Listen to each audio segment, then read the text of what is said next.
नमस्कार दोस्तों, मैं प्राची संस्कृति आईएएस यूट्यूब चैनल पर आप सभी का बेहद स्वागत करती हूँ। Target prelims current affair based on newspaper इस प्रोग्राम के तहत हम करंट अफेयर के महत्वपूर्ण टॉपिक्स पर चर्चा करते हैं।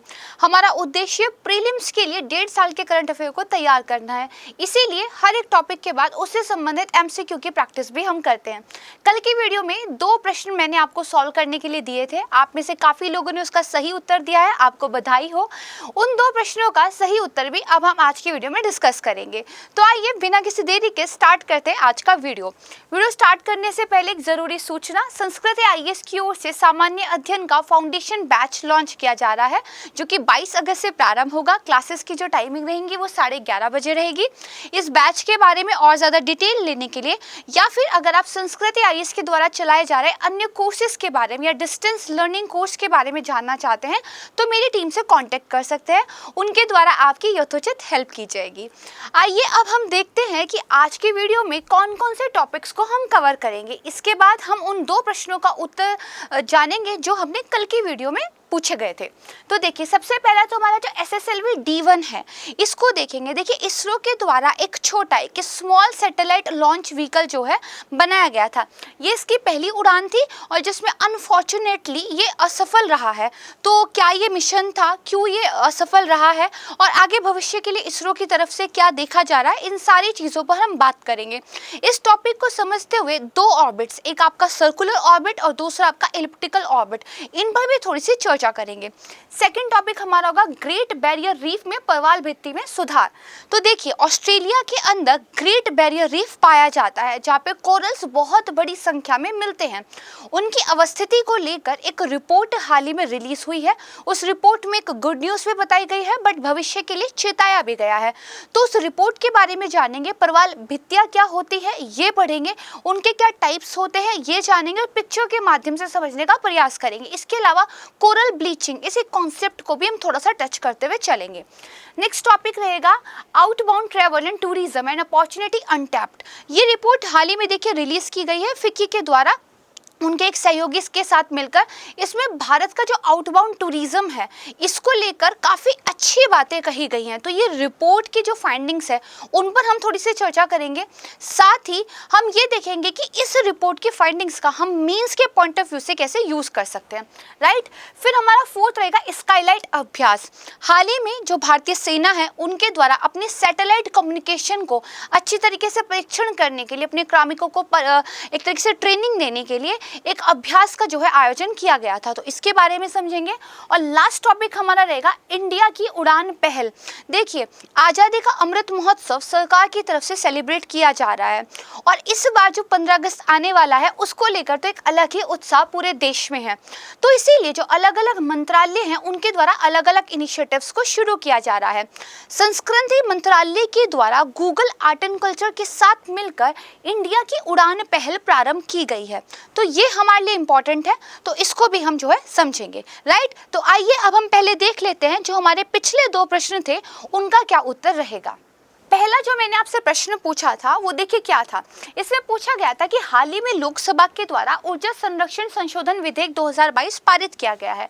तो इस विधेयक में जो कौन प्रावधान है वो दरअसल किन उद्देश्यों को प्राप्त करने का लक्ष्य रखते हैं, इस बारे में मैंने आपको कुछ स्टेटमेंट्स दिए थे। आइए एक एक करके स्टेटमेंट को समझते हैं। तो सबसे पहला कह रहा है कि जीवाश्म ईंधन के माध्यम से जो भारत की बिजली खपत है उसको पूर्णतः गैर जीवाश्म जो सोर्सेज हैं उनसे परिवर्तित करना। मान लीजिए आपने ये विधेयक नहीं भी पढ़ा था, बट ऊर्जा संरक्षण नाम से ही आपको पता चल रहा है कि जो एनर्जी है, जो ऊर्जा है, उसके संरक्षण के लिए हम कुछ चीज़ कर रहे हैं।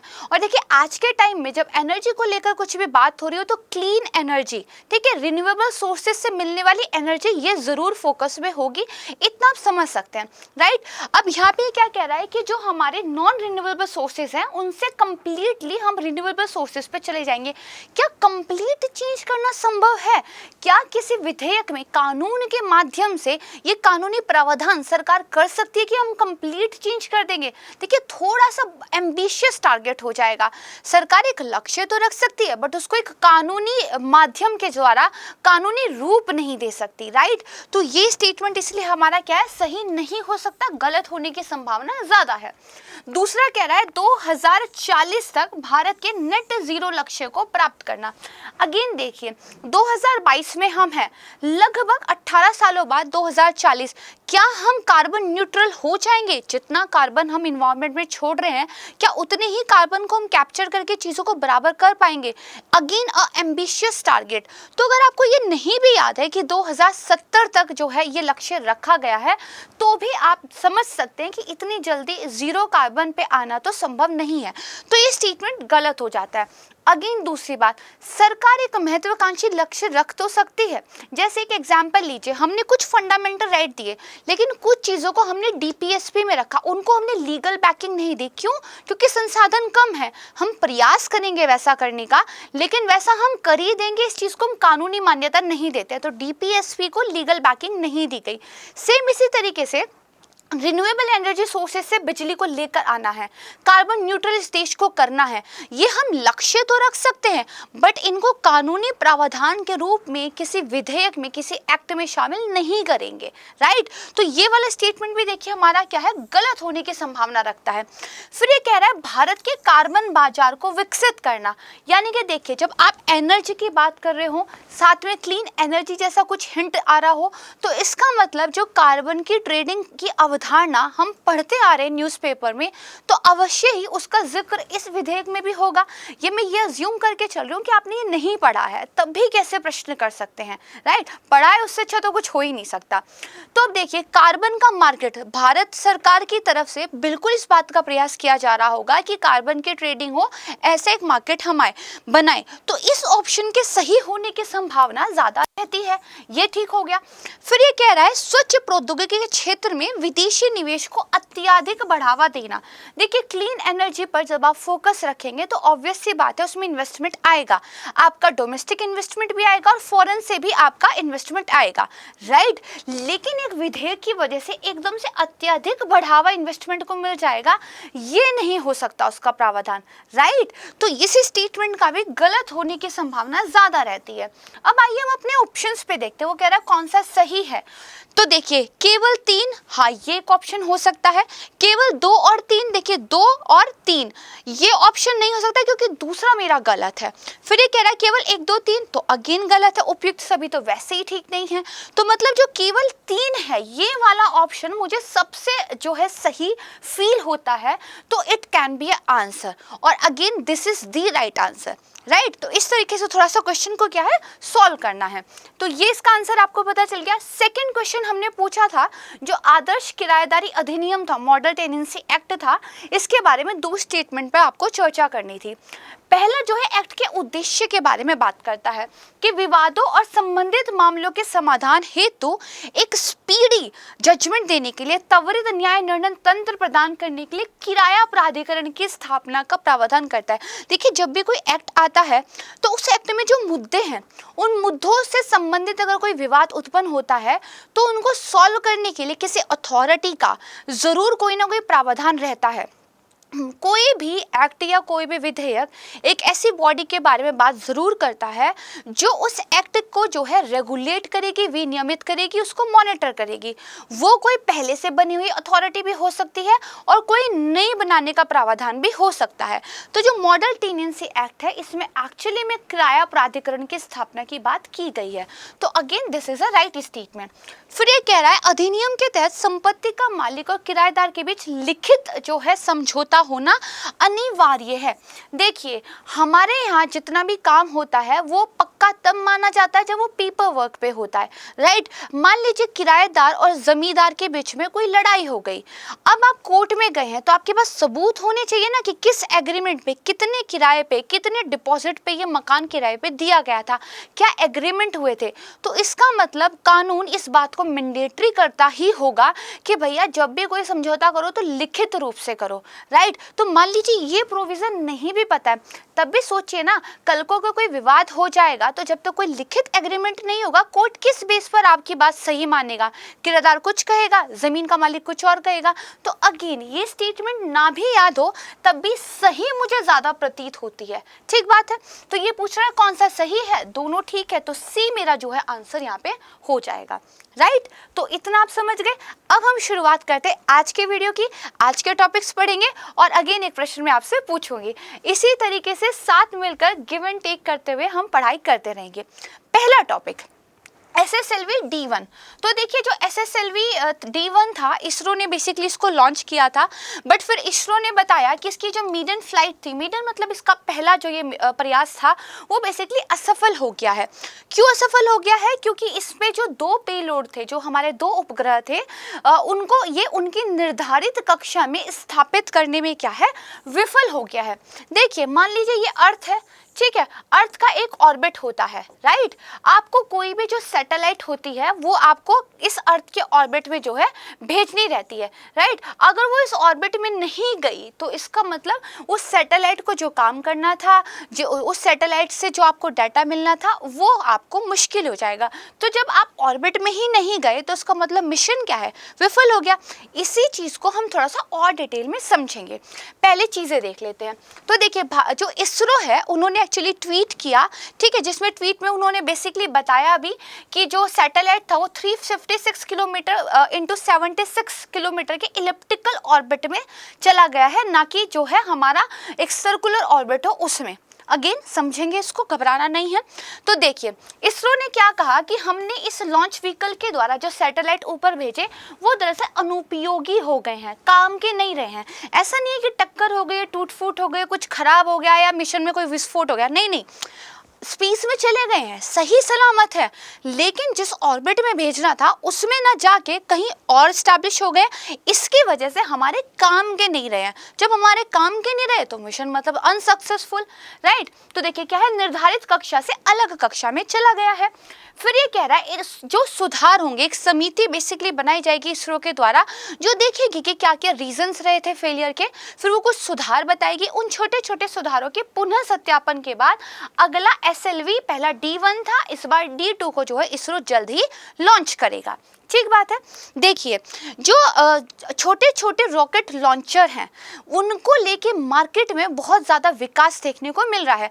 जैसे जैसे नए नए प्राइवेट प्लेयर्स को इस बात की परमिशन मिल रही है कि स्पेस में आके आप काम करिए, तो जो सरकारी एजेंसियां हैं उनका कंपटीशन भी बढ़ रहा है। जैसे आपने SpaceX का नाम सुना होगा, वो बेसिकली छोटे लॉन्च व्हीकल्स पर काम कर रहे हैं। फ़ायदा क्या है, क्यों छोटे लॉन्च व्हीकल पे काम कर रहे हैं?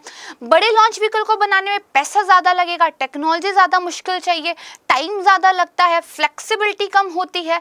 वहीं छोटे लॉन्च व्हीकल क्या करेंगे, छोटी छोटी सैटेलाइट्स को भेजने में आसानी रहेंगे, खर्चा कम आएगा, बनाने में टाइम कम लगेगा।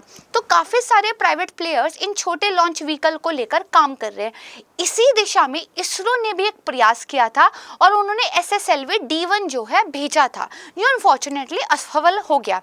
इसरो का लक्ष्य क्या था कि आज़ादी की 75वीं वर्षगांठ बनाने के लिए, बहुत इंपॉर्टेंट है ये, ठीक है, इस बार एक अलग ही एंथुसियाज्म है इंडिया में।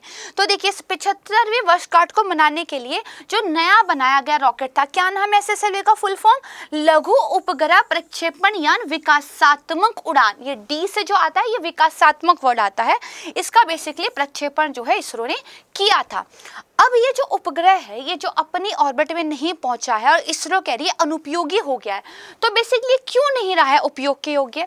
तो देखिए ये जो 356 किलोमीटर की वृत्ताकार कक्षा थी, वृत्ताकार मतलब एक सर्कुलर जो आपका ऑर्बिट था, उसके बजाय 356 इंटू 76 किलोमीटर की अंडाकार कक्षा यानी कि एक इलिप्टिकल ऑर्बिट में क्या है, स्थापित हो गया है।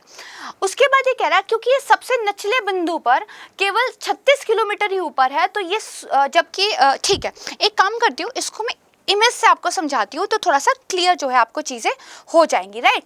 तो देखिए यहाँ पे मान लीजिए ये आपकी पृथ्वी है, ठीक बात है। इस पृथ्वी का आपके पास क्या है, एक सर्कुलर ऑर्बिट है, तो ये जो है आपका एग्जैक्टली सर्कुलर ऑर्बिट हो गया, राइट। यहाँ पे जो आपकी सैटेलाइट्स है वो जो है प्लेस हो जाती है, जैसे this is a one satellite, this is a second satellite, ठीक है, this is a fourth satellite. अब ये इस सर्कुलर ऑर्बिट में ही क्यों काम कर रही है? क्योंकि इस सैटेलाइट पर पृथ्वी का क्या लग रहा है? ग्रेविटेशनल फोर्स लग रहा है, ठीक है। इस ग्रेविटेशनल फोर्स की वजह से इसकी जो काइनेटिक एनर्जी है उसमें एक बैलेंस बना रहता है और ये लगातार एक सर्कुलर उसके ऑर्बिट के अंदर राउंड एंड राउंड घूमते रहता है। काइनेटिक एनर्जी का कॉन्सेप्ट अनदर, इस पे जो कोण वगैरह बनते हैं 90 डिग्री का एंगल, वो बहुत टेक्निकल हो जाएगा, उसमें हम नहीं जाएंगे। बेसिकली क्योंकि पृथ्वी इसको लगातार क्या कर रही है, अपनी ग्रेविटेशनल फोर्स की वजह से बांधे रखती है, तो ये क्या है, पृथ्वी के चारों तरफ लगातार घूमते रहता है। एक निश्चित दूरी हर तरफ से जो है पृथ्वी से होती है। मान लीजिए यहाँ से कितना 300 किलोमीटर है, तो 300 किलोमीटर पे घूमता रहेगा। लेकिन अगेन मान लीजिए आपके पास एक और पृथ्वी है, चलिए एक और काश होती तो इतनी पॉपुलेशन को स्पेस मिल जाता। अब इसमें क्या है, इसमें आपका एक इलिप्टिकल ऑर्बिट बन रहा है। इलिप्टिकल मतलब आपका कैसा हो जाएगा, कुछ इस तरह का ऑर्बिट हो जाएगा, राइट। अब इसके अंदर अगेन आपके क्या है, कुछ सैटेलाइट प्लेस हो गई। एक सैटेलाइट मान लीजिए यहाँ आ गई, एक सैटेलाइट मान लीजिए यहाँ आ गई। अगेन पृथ्वी की क्या है, ग्रेविटेशनल फोर्स क्या है, काम कर रही है, ठीक है। तो देख लेते हैं, ये जो है यहाँ पे इसकी ग्रेविटेशनल फोर्स काम कर रही है। ये जितना दूर होगा इसका मतलब फोर्स इतनी कम लग रही है तो इसकी स्पीड ज़्यादा हो जाती है। ये जितना पास होगा मतलब ग्रेविटेशनल फोर्स इसको इतना अपनी तरफ खींच रही है तो स्पीड क्या है, कम हो जाएगी। अब ये जो हमारे दो सैटेलाइट अभी फेल हुए हैं, ये बेसिकली पृथ्वी का जो निम्नतम बिंदु करीब 76 किलोमीटर आता है, ऐसे इलिप्टिकल जो है ऑर्बिट में प्लेस हो गए। 76 किलोमीटर बहुत मायने रखता है। क्यों? क्योंकि हमारे यहाँ माना जाता है, हमारे यहाँ क्या पूरे वर्ल्ड में माना जाता है कि 100 किलोमीटर से ही आपका जो है स्पेस शुरू होता है। 100 किलोमीटर से अगर स्पेस शुरू होता है तो 76 किलोमीटर जो निम्नतम बिंदु पे जब ये सैटेलाइट इलिप्टिकल में घूम के आएगा तो ये जो निम्नतम बिंदु होगा, इसका मतलब ये स्पेस में नहीं है, इसका मतलब इस पे इतना ज़्यादा ग्रेविटेशनल फोर्स पृथ्वी का लगेगा कि एक टाइम के बाद वो जो सैटेलाइट है वो गिर जाता है, अपने ऑर्बिट में वो टिक ही नहीं पाता, वो गिर जाता है। तो अगर यहाँ पे सैटेलाइट है तो इसके गिरने के चांस काफी ज्यादा रहेंगे ड्यू टू ग्रेविटेशनल फोर्स। इसीलिए इसरो ने कह दिया कि ये जो सैटेलाइट्स है ये हमारे काम के नहीं रहे हैं, क्योंकि हमें इन्हें ऐसा करना था बट ये ऐसे हो गए हैं, राइट। समझ गए? चलिए अब अपने टॉपिक पर हम वापस चलते हैं। तो देखिए यहाँ पे क्या कह रहा है, सबसे निचले बिंदु पर ये पृथ्वी से केवल 76 किलोमीटर दूर है, जबकि 100 किलोमीटर से तो अंतरिक्ष की शुरुआत ही मानी जाती है। ठीक बात है। इस तरह की कक्षा में उपग्रह जो आपका स्थापित हो गया है ना, तो उसकी वजह से क्या दिक्कत होती है, ये वहां पर ज्यादा समय तक नहीं रह पाता और इसके नीचे गिरने की संभावना रहती है। ठीक है, दोनों उपग्रह पहले ही उस कक्षा में नीचे आ चुके हैं और अब वो प्रयोग के लायक नहीं रहे। यही मैंने आपको बताया है। ये जो SSLV की पहली विकासात्मक उड़ान थी, इस पर 2 पेलोड भेजे गए थे, 2 सैटेलाइट्स भेजे गए थे। एक था हमारा पृथ्वी अवलोकन उपग्रह EOS-02 और दूसरा हमारा था आजादी सेट, राइट। इसको ध्यान रख लीजिएगा। आज़ादी सेट जो देश भर से ग्रामीण छात्राएं थी उनकी एक टीम के द्वारा बनाया गया था। बेसिकली आज़ादी सेट में मोर देन 75-80 उपकरण लगाए गए थे। I didn't remember the exact number, you don't have to remember. तो वो जो उपकरण थे वो बेसिकली अलग अलग छात्राओं ने बनाए थे। स्पेस किट नाम की उनकी टीम बनी थी, इसरो के वैज्ञानिकों ने उनको सपोर्ट किया था। जो हमारा पृथ्वी अवलोकन उपग्रह था इसको इसरो के द्वारा बनाया गया था। पृथ्वी अवलोकन नाम से पता चल रहा है पृथ्वी का अवलोकन करने के लिए, राइट। चलिए ये टॉपिक अब आप बहुत अच्छे तरीके से समझ गए। अगेन आपका क्या है, सर्कुलर ऑर्बिट, तो this is your circular orbit, ठीक है। Elliptical orbit, this is your elliptical orbit. जब पृथ्वी से आप कम दूरी पे होते हैं इसको पैरेसी बोलते हैं, जब आप बहुत दूरी पे होते हैं इसको अपोगी बोलते हैं, अपोजी भी बोलते हैं, अपोगी भी बोलते हैं। तो इसको ध्यान रखिएगा। ये यहाँ पे दूरी ज्यादा है, ये देखिए दूरी कम है। अगर ये दूरी सिर्फ कितनी हो, 76 किलोमीटर हो, 100 किलोमीटर पे तो स्पेस से स्टार्ट हो रहा है, ये मतलब गिर सकता है। ठीक है, थोड़ा सा समझ गए। चलिए अब हम जो SSLV D1 था इसके बारे में कुछ बेसिक डिटेल्स देख लेते हैं। करीब 56 करोड़ रुपए इस पे खर्च हुए थे। 3 चरण वाला था। मुख्य रूप से ठोस ईंधन का इसमें यूज होता है। 34 किलोमीटर लंबा था। 120 टन इसका वजन था। छोटा था। लंबाई और वेट से ही पता चल रहा है। राइट। SSLV जो डिजाइन है वो कम लागत होता है, कम टर्न अराउंड टाइम होता है, कई उपग्रहों को समायोजित करने में लचीलापन इसमें होता है, लॉन्च ऑन डिमांड हो सकता है, जब जरूरी हो तब लॉन्च कर दे, न्यूनतम लॉन्च इंफ्रास्ट्रक्चर की आवश्यकता होती है। इन सारी जो है लाभों की वजह से इस पर ज्यादा फोकस किया जा रहा है। और जो हमारी कमर्शियल आर्म है, वाणिज्यिक शाखा है इसरो की, जिसका क्या नाम है, न्यू स्पेस इंडिया लिमिटेड, वो तो कुछ सफल मिशन एक बार हो जाए तो उसके बाद निजी क्षेत्र में उत्पादन के लिए SSLV को स्थानांतरित करने की योजना भी बना रही थी। अभी भी योजना है, देखते हैं क्या रहता है। इसका जो उपयोग है वो पृथ्वी की निचली कक्षा में उपग्रहों को स्थापित करने के लिए, लो अर्थ ऑर्बिट में जो है स्थापित करने के लिए किया जाएगा। राइट। तो this is all about this topic. Now हम इस क्वेश्चन को सॉल्व करते हैं। तो देखिए, निम्नलिखित कथनों पर विचार कीजिए। जो EOS-02 है वो स्पेस किड्स इंडिया की छात्र टीम द्वारा निर्मित है, जिसके लिए इसरो के वैज्ञानिकों ने उनको मार्गदर्शन दिया था। दिस इज अ राइट और रॉन्ग स्टेटमेंट। फिर आजादी सेट इसरो ने इंफ्रारेड बैंड में उन्नत ऑप्टिकल रिमोट सेंसिंग उपलब्ध कराने के लिए विकसित किया है। अगेन राइट और रॉन्ग आपको बताना है। पूछा है कौन सा सही नहीं है, तो आपने इसको जो है आंसर करना है। सेकंड टॉपिक क्या है, जो ग्रेट बैरियर रीफ है ऑस्ट्रेलिया की, उसकी प्रवाल भित्ति में सुधार हुआ है। तो जो ऑस्ट्रेलिया का इंस्टीट्यूट ऑफ मरीन साइंस है, AIMS, उन्होंने एक वार्षिक दीर्घकालिक निगरानी रिपोर्ट निकाली है, जिसका नाम क्या है, ग्रेट बैरियर रीफ में प्रवाल भित्ति में सुधार। और उन्होंने बेसिकली कहा है कि जो ऑस्ट्रेलिया का उत्तरी और मध्य ग्रेट बैरियर रीफ है, उसमें पिछले 36 सालों में प्रवाल भित्तियों के आवरण में उच्च स्तर देखा गया। पिछले लास्ट के 36 ईयर में जितना भी कोरल रीफ वहां पे देखा गया था, उससे ज्यादा अब इस बार देखा गया। मतलब ग्रेट बैरियर रीफ में, कोरल रीफ्स में क्या है, सुधार आ रहा है। ये रिपोर्ट ने कहा है, बट रिपोर्ट ने एक चेतावनी भी दी है। उन्होंने ये कहा है अगर ग्लोबल वार्मिंग के जो ट्रेंड है उसी तरीके से चलते रहे, तापमान अगर इसी तरीके से बढ़ता रहा, तो ये ट्रेंड उल्टा भी हो सकता है। ठीक बात है।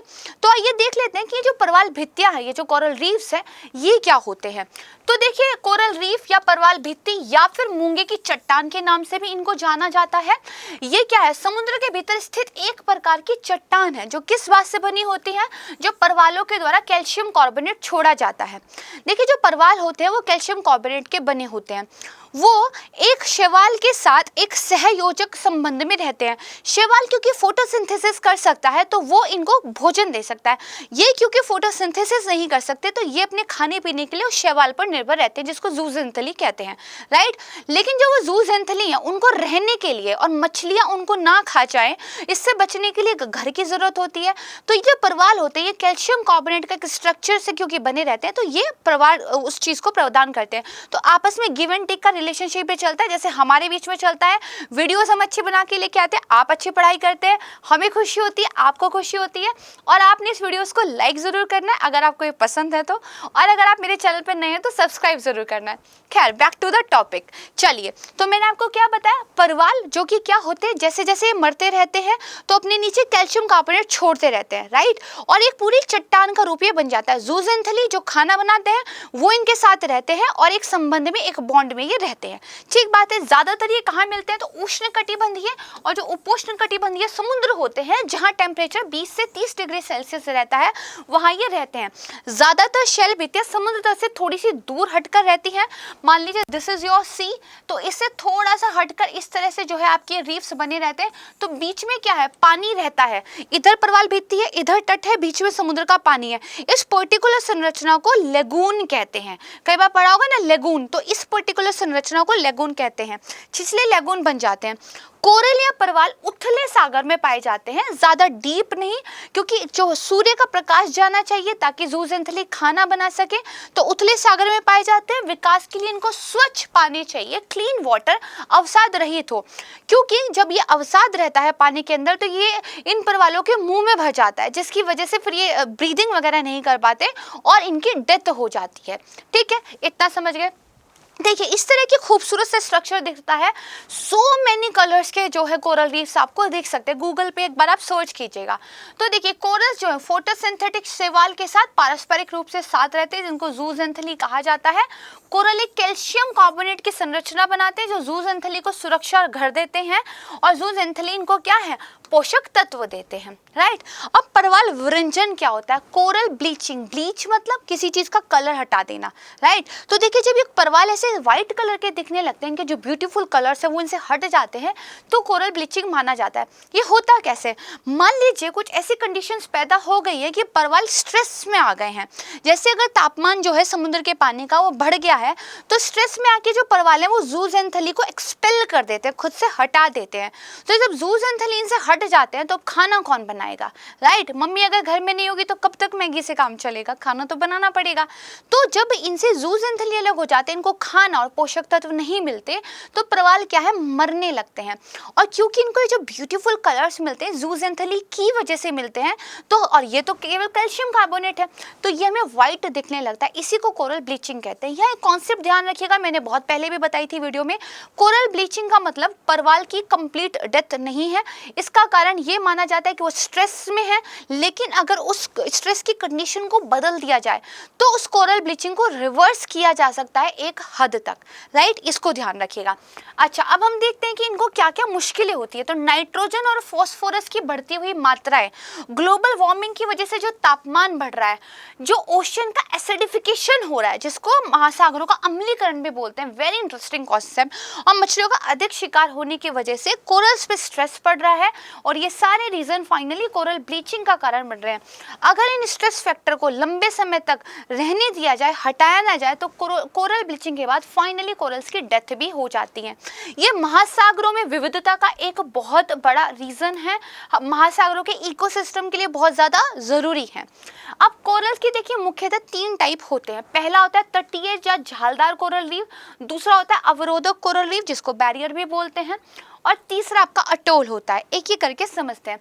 तटीय कोरल रीफ, तो देखिए महाद्वीपीय या द्वीपीय तट से लगी हुई कोरल रीफ को तटीय कोरल रीफ कहा जाता है। एक फोटो के माध्यम से इसको हम थोड़ा सा समझ लेते हैं। देखिए ये मान लीजिए कोई आपका आइलैंड है, इससे बिल्कुल सटी हुई जब आपकी ये रहता है, ठीक है, ये पूरा का पूरे फ्रिंजेस आपके जो है बन जाती हैं, तो इसको बोला जाता है, ठीक है, फ्रिंज इसको बोलते हैं। दूसरा क्या होता है आपका, तो इसको पहले कंप्लीट समझ लेते हैं। तो ये बेसिकली क्या है, ज्यादातर तट से सटे रहते हैं। भाई तटीय नाम ही क्यों है, क्योंकि तट से सटे रहते हैं।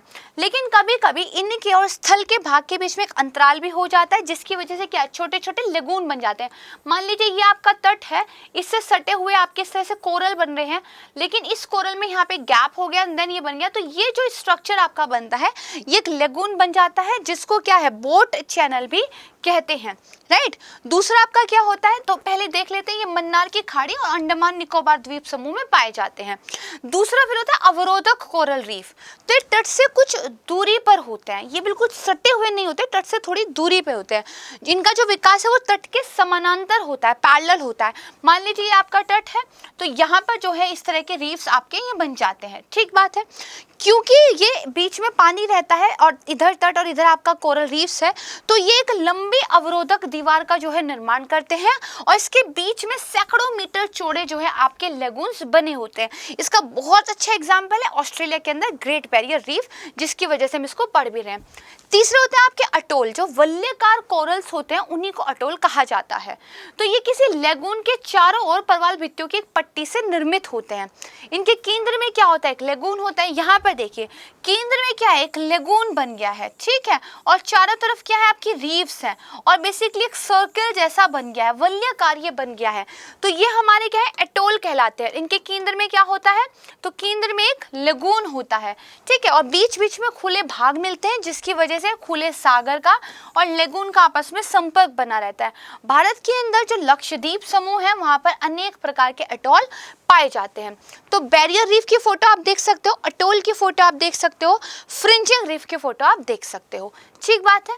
चलिए अब इस पे क्वेश्चन कर लेते हैं। मैंने आपको अभी भी बताया कि किन किन जगह पे जो है कोरल रीफ्स मिलते हैं, देखते हैं आपको याद है या नहीं। निम्नलिखित में से किन में परवाल भित्तियां हैं, यूपीएससी का पूछा हुआ ये प्रश्न है। अंडमान निकोबार द्वीप समूह, कच्छ की खाड़ी, मन्नार की खाड़ी और सुंदरबन, सुंदरबन में क्या मिलता है? मैंग्रोव्स मिलते हैं। क्या हमने कभी परवाल के बारे में सुंदरबन के साथ पढ़ा है? मुझे तो याद नहीं है। तो देखिए, अंडमान निकोबार में मिलते हैं, अभी पढ़ा। कच्छ की खाड़ी में मिलता है, बिल्कुल ठीक बात है। मन्नार की खाड़ी में मिलता है, हमने पढ़ा। सुंदरबन में नहीं मिलता। तो जब आप तीसरा ऑप्शन हटा देंगे तो आपका, सॉरी, जब चौथा ऑप्शन हटा देंगे तो 1 2 3 आपका जो है आंसर हो जाएगा। ठीक है, आसान प्रश्न था, यूपीएससी ने पूछा था। Third topic, outbound travel and tourism. तो आउटबाउंड ट्रैवल टूरिज्म में भारत ने काफ़ी अच्छा किया है। जब मैं ये लाइन बोलती हूँ तो सबसे पहले आपको ये पता हो फिर आउटबाउंड टूरिज्म होता क्या है। जब किसी व्यक्ति को अपने मूल देश से बाहर जाके यात्रा करता है तो उसको आउटबाउंड टूरिज्म कहते हैं। एक तो हो गया कि आप भारत में ही घूम लिए, एक हो गया भारत से बाहर घूमने गए हैं, तो वो आपका क्या, आउटबाउंड ट्रैवल या टूरिज्म है, राइट। तो यहाँ पे देखिए, ये जो रिपोर्ट निकाली है इसके बारे में, ये फिक्की के सहयोग से नांग्या एडर्सन LLP जो है इन्होंने निकाली है। ये रिपोर्ट दिखाती है कि जो भारत का आउटबाउंड, हिंदी में इसको निर्गामी भी बोलेंगे, ये जो पर्यटन है वर्ष 2024 तक 42 बिलियन अमेरिकी डॉलर को क्या है, पार कर जाएगा। रिपोर्ट ने क्या क्या बताया है कि आउटबाउंड टूरिज्म में भारत जो है वर्ल्ड लेवल पर तेजी से बढ़ते हुए मार्केट में से एक है। देखिए, जहां भी आप कोई सर्विस या कोई प्रोडक्ट बेच पा रहे हैं, जहां पे पैसे में डील हो रही है, वहां पे मार्केट हो जाता है। टूरिज्म में आप सर्विस बेच रहे हैं, लोग आपके यहाँ घूमने आ रहे हैं, खा रहे पी रहे हैं, तो बेसिकली आप क्या है, एक तरीके से मार्केट जनरेट कर रहे हैं। ठीक है, तो टूरिज्म अपने आप में एक बहुत अच्छा सेक्टर है अर्थव्यवस्था के अंदर। देखिए, हमारी क्या है, अर्थव्यवस्था लगातार ग्रो कर रही है। काफ़ी ज़्यादा युवा आबादी है हमारे यहाँ जो लाइफ को एक्सपीरियंस करना चाहती है। मध्यम वर्ग धीरे धीरे बढ़ रहा है और मध्यम वर्ग धीरे धीरे अपनी इनकम के साथ साथ अपनी महत्वाकांक्षाओं को भी बढ़ा रहा है। लोग अब न सिर्फ देश को बल्कि दुनिया को भी देखना चाहते हैं, if they have money, right. तो इन फैक्टर्स की वजह से भारत के अंदर टूरिज्म सेक्टर में अच्छी खासी ग्रोथ देखने को मिल रही है और इसीलिए भारत सबसे बड़े आकर्षक आउटबाउंड पर्यटन बाजारों में से एक बनने की स्थिति में है। दुनिया का ध्यान भारत आकर्षित कर रहा है और दुनिया के देश भारतीय पर्यटकों के लिए अलग अलग चीज़ों को लेकर आने का भी प्रयास अब जो है कर रहे हैं। तो यहाँ पे देखिए, यूरोप में पहुँचने वाले 20% पर्यटक जो थे वो भारत के आउटबाउंड पर्यटन की गतिविधि से संबंधित है। अगर बात की जाए भारत की तो 10% जो है वो ऑस्ट्रेलिया और न्यूजीलैंड की यात्रा करते हैं टोटल में से। बाकी जो बचते वो दक्षिण पूर्व एशिया की जो है यात्रा करते हैं। जैसे मलेशिया लोग घूमने जाते हैं, ठीक है। इसके अलावा और बहुत सारे आप कह सकते हैं दक्षिण पूर्व एशिया में ऐसे डेस्टिनेशंस हैं जहाँ पे लोग ट्रैवल करने के लिए जाते हैं टूरिज्म के लिए। बात की जाए 2021 में तो जो भारतीय थे उन्होंने करीब 12.5 बिलियन अमेरिकी डॉलर इस पर खर्च किए, जबकि 19 में केवल 9 बिलियन अमेरिकी डॉलर खर्च किए गए थे। ठीक है, 19 के बाद तो फिर कोविड ही आ गया था, तो वो भी एक रीज़न है, बट इसके बावजूद जो है लगातार हमें ग्रोथ देखने को मिल रही है। ठीक बात है। अच्छा, अब रिपोर्ट ने कुछ सिफारिशें भी की है। रिपोर्ट ने ये कहा है कि अगर भारत एक टूरिज्म मार्केट के रूप में अपने आप को उभारना चाहता है विश्व पटल पर, तो उसको कुछ स्टेप्स भी लेने होंगे। ये वाले जो स्टेप है ये आप अपने मेंस में जो है यूज़ कर सकते हैं कि भारत के अंदर जो टूरिज्म इंडस्ट्री है, ठीक है, उसको बढ़ाने के लिए क्या कुछ किया जा सकता है। तो देखिए, सरकार जो लोकप्रिय और जो ऐसे गंतव्य हैं जहाँ पर लोग बार बार जाना पसंद करते हैं, जो पॉपुलर डेस्टिनेशंस हैं, उनके लिए सीधे संपर्क बढ़ा सकती है। डायरेक्ट फ्लाइट्स हो, डायरेक्ट आपके शिप्स जाते हों। जो विदेशी क्रूज जहाज होते हैं उनको भारतीय समुद्री सीमा में संचालित करने की अनुमति दे सकती है। और इन सारी चीज़ों के लिए कुछ कदम जो है सरकार को उठाने चाहिए, इस पर विचार करना चाहिए। ठीक है, जो विदेशी क्रूज जहाज होते हैं, क्रूज टूरिज्म बहुत ज़्यादा पॉपुलर हो रहा है।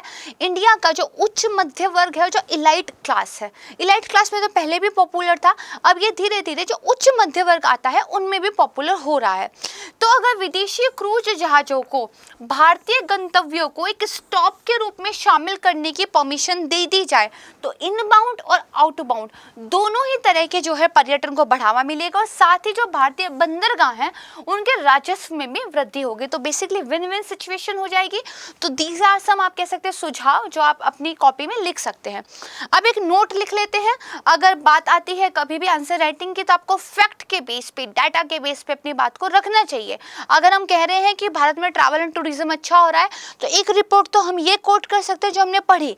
दूसरा हम कह सकते हैं जो विदेश यात्रा और पर्यटन परिषद थी उन्होंने 2019 में जो रिपोर्ट रिलीज की थी तो उन्होंने ये कहा था विश्व की जो जीडीपी है उसमें योगदान के मामले में भारत का जो पर्यटन है वो 10वें स्थान पर रखा गया था।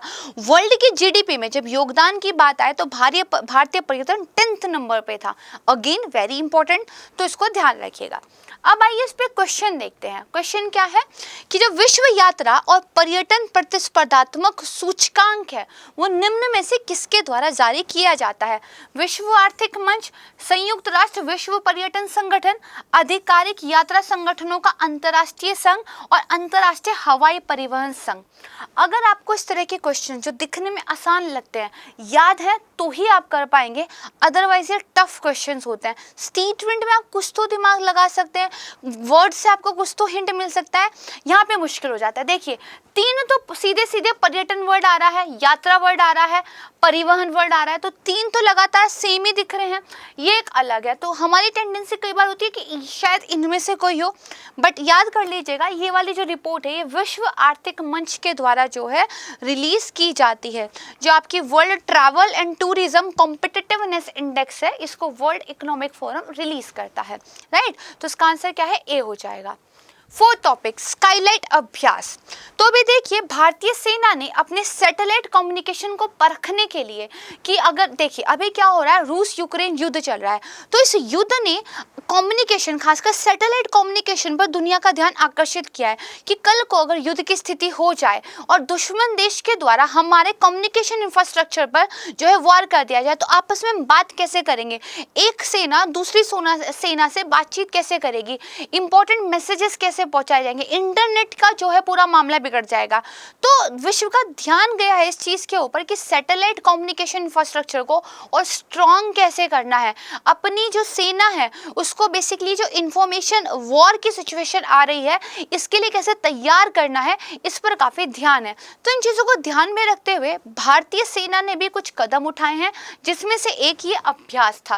तो इस अभ्यास में सैटेलाइट कम्युनिकेशन को परखने के लिए और जो अंतरिक्ष डोमेन की हमारी क्षमताएं हैं उनको बढ़ाने के लिए स्काईलाइट मेगा एक्सरसाइज का जो है आयोजन किया गया था। ये अपने लेवल का पहला ऐसा जो है आयोजन था, राइट। स्काईलाइट अभ्यास का उद्देश्य क्या है? जो उपग्रह संचार परिसंपत्तियां हैं उनकी परिचालन में कितनी तत्परता है उसका परीक्षण करना और इन परिसंपत्तियों का प्रबंधन करने वाले जो कर्मी हैं उनको ट्रेनिंग देना, उनका परीक्षण देना। मुख्य बिंदुओं की बात करें तो ये जो एक्सरसाइज थी ये एक अखिल भारतीय अभ्यास था, अंडमान निकोबार आइलैंड को भी इसमें शामिल किया गया था, ठीक है। इस अभ्यास में जो इसरो है इसके अलावा जो अंतरिक्ष और जमीनी क्षेत्रों के लिए जिम्मेदार अन्य एजेंसियां हैं उन सबकी भागीदारी देखी गई और जो फील्ड फॉर्मेशन है उसमें कम से कम 280 से अधिक प्लेटफॉर्म की जांच की गई। आप न्यूज़पेपर की भी अगर कटिंग देखेंगे तो लद्दाख से लेकर अंडमान तक 5 दिन एक्टिव थे सारे सैटेलाइट एसेट्स, सारे सैटेलाइट्स को हमने चला के रखा 5 दिन और फिर बकायदा उनका प्रॉपर हमने एक परीक्षण किया है, ट्रेनिंग की है, उनके बारे में सीखा है। तो देखिए जो भारतीय सेना है वो इसरो के द्वारा कई सारी सैटेलाइट सेवाओं का यूज करती है और हाल के कुछ दिनों में तो इसरो के द्वारा सेना के लिए स्पेशली डेडिकेटेड सैटेलाइट्स का भी निर्माण किया है जिसके बारे में प्रश्न भी देखेंगे, ठीक है। उपग्रहों का जो उपयोग होता है वो विभिन्न प्रकार के जो संचार टर्मिनल्स हैं उनको जोड़ने के लिए किया जा सकता है। परिवहन योग्य वाहन, माउंटेड टर्मिनल, स्थिर टर्मिनल और छोटे फॉर्म फैक्टर आदि इसमें शामिल होते हैं। नॉट इम्पॉर्टेंट, बस आपको इतना पता हो कि सैटेलाइट कम्युनिकेशन बहुत ही काम की चीज़ है। जब आपकी वायर्स वगैरह जब टूट जाती हैं, जब आपके खंभे गिर जाते हैं तो आपका ये वायरलेस जो कम्युनिकेशन है यही काम आता है। तो अपने सैटेलाइट इंफ्रास्ट्रक्चर को स्ट्रॉन्ग रखना, सेना को उसका इसके लिए ट्रेनिंग देना, ये सब बहुत ज़रूरी है, ठीक बात है, इसको ध्यान रखिएगा। अब मैंने आपको बताया था कि इसरो की तरफ से सेना के लिए भी स्पेशल सैटेलाइट्स बनाए जा रहे हैं। तो एक क्वेश्चन है, GSAT-7 जिसको रुक्मणी भी कहते हैं, ये सैन्य संचार जरूरतों के लिए भारत का पहला सैन्य उपग्रह है। This is very right statement, ऐसा बिल्कुल है। फिर ये कह रहा है वर्तमान में भारत के पास केवल 3 समर्पित सैन्य उपग्रह हैं जो भारतीय नौसेना, वायुसेना और थल सेना के द्वारा उपयोग किए जाते हैं। ये देखिए गलत है, क्यों? केवल 2 सैटेलाइट ऐसे हैं जो समर्पित सैन्य उपग्रह हैं और ये थल सेना के पास नहीं है, नौसेना के पास है, वायुसेना के पास है। एक आपका GSAT-7 है जो कि आपका नौसेना के पास है, एक GSAT-7A है जो आपका बेसिकली वायुसेना के पास है, थल सेना के लिए फिलहाल तो नहीं है। अब इसमें देखिए G-SAT-7A ये मानव रहित हवाई वाहन जो हमारे अनमैन्ड एरियल व्हीकल्स होते हैं के उपग्रह नियंत्रित संचालन में सहायक है, जो जमीन नियंत्रित संचालन की तुलना में अधिक जो है विश्वसनीय होता है। जमीन से आप अपने ड्रोन को कंट्रोल कर रहे हो, ठीक है, वो एक तरीका है। एक आप सैटेलाइट के द्वारा अपने ड्रोन को जो है कंट्रोल कर रहे हो, तो सैटेलाइट वाला ज़्यादा विश्वसनीय माना जाता है। और जो आपका G-SAT-7A है वो ये सर्विस, ये सुविधा देता है कि आप ड्रोन्स को सैटेलाइट के द्वारा जो है कंट्रोल कर सकते हो। तो this is a right statement, ठीक बात है। पूछ रहा है कौन सा सही है, तो देखिए हमारा सेकंड गलत है, पहला और तीसरा ठीक है। पहला और तीसरा यानी डी हमारा आंसर हो जाएगा। अब हम आते हैं अपने आज के लास्ट टॉपिक पर, इंडिया की उड़ान। ये एक इनिशिएटिव दरअसल संस्कृति मंत्रालय और गूगल आर्ट एंड कल्चर के द्वारा देखिए किया जा रहा है।